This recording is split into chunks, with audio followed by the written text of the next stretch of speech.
So the post that I went over in my video about AOC, I had comments on Instagram, and Blue MAGA and the libs are very mad at me for this, okay? They wanted to let me know. Let's start with this banger. You're spending so much energy doubling down on this nonsense. She voted against the bill. The amendment was never offered in good faith. You're falling for the most obvious BS. First of all, doubling down. Who's doubling? You want to see what doubling down looks like? Or how about in this case, quadrupling down? Because this is her quadrupling down, okay? This is like her 10th statement on it. This is some of the most embarrassing out of touch shit I've ever read. The Palestinians are literally in stage fucking 5. They are in a fucking famine of no return. They are dying every single day of starvation and getting shot by the IOF and American fucking mercenaries while they try to get food. And she's out here going, I throw down for pro-Palestine candidates. Largely unrecognized work. Oh, thank you. Like, just stop. You're just making it worse. This is embarrassing. I love when they go to, disagreements are fine, and then get mad when you disagree with them.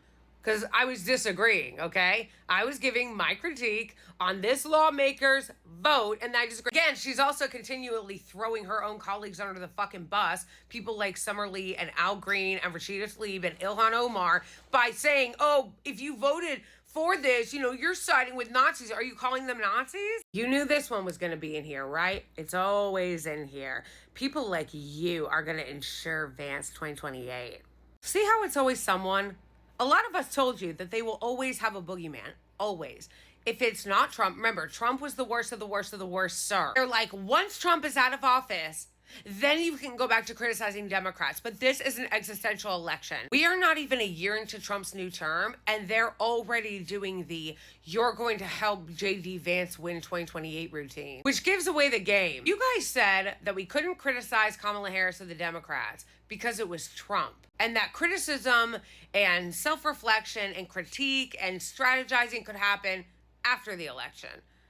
Now it's after. We're 6 months into the new administration. The next presidential election is until 2028. The midterms aren't even for a year and a half. And they're already doing the you're going to cost us the 2028 election, not the existential election from Trump now. Now it's Vance. Give it a year, we're going to get he's worse than Trump. These people are so bad faith. Because what they're saying is there's never a good time to criticize the Democrats. There's never a good time to do an autopsy about the election.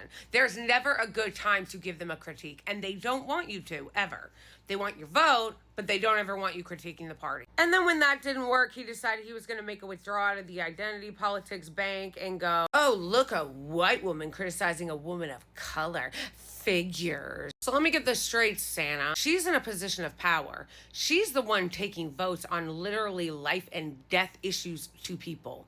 She is the one in a political position of power. And I'm just the random guy on the internet telling her that I don't like the way she's voting because I think it is dangerous and it's manufacturing consent and laundering the genocide in Gaza. But because I'm white and she's a woman of color, it's case closed. Case closed. She's right. Her vote's awesome, actually. I should actually just sit back and let this human rights queen girl boss. Sorry, this just isn't gonna work. It's not gonna work on me. Maybe the next time someone spreads misinformation or disinformation against you, you might feel differently. The libs love misinformation, disinformation. Remember how they created an entire industry out of it? Like, literally. We suddenly, out of nowhere, got misinformation and disinformation experts. And again, it wasn't disinformation to say she voted against that amendment, and she's being called out for it. AOC is out here actually working for the people with a real job to benefit the people. And you're out here being an online influencer, keyboard warrior, asking for Venmo donations, adding to the rhetoric that got Trump causing more problems, shaking my fucking head in all caps. Well, Holly, if you saw that I take tips on Venmo, then why didn't you tip, you goddamn cheapskate? This is such a lib thing to do, too. They love to say that when you disagree with them or you call them out, that you're spreading harmful rhetoric. It's the same shit with them every fucking time.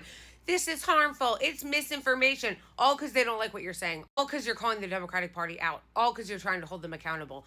God forbid you try to hold them to their own word, or you try to hold them accountable for things they said they were going to do, and they'll fucking melt down and start being like, you're helping Trump. I also want to point out how liberals always become fascist Republicans the second they don't like what you're saying, and their classism will come out and they don't even realize it.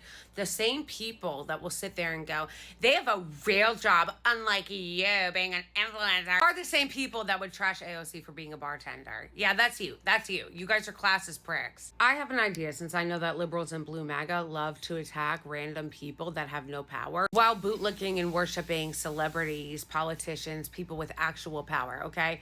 Just pretend that AOC is a poor person and still a bartender.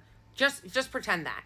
I know that you guys hate holding powerful people accountable. You only like to witch hunt and cancel and harass random and hold accountable random fucking people on the internet. Like random Casey fucking Joe in Kansas. You guys will go on some witch hunt trying to ruin her life and dox her and cancel her because she had some stupid ass take online. But you never want to actually hold people who have power accountable, okay? So again, just pretend that she is that person, that poor person that's living in Kansas, and then you'll be able to hold her accountable. Right, Holly? Just pretend she's some loser that doesn't have a real job, and then maybe she'll look like someone that deserves your scorn. Anyway, free Palestine, defund Israel. Bye.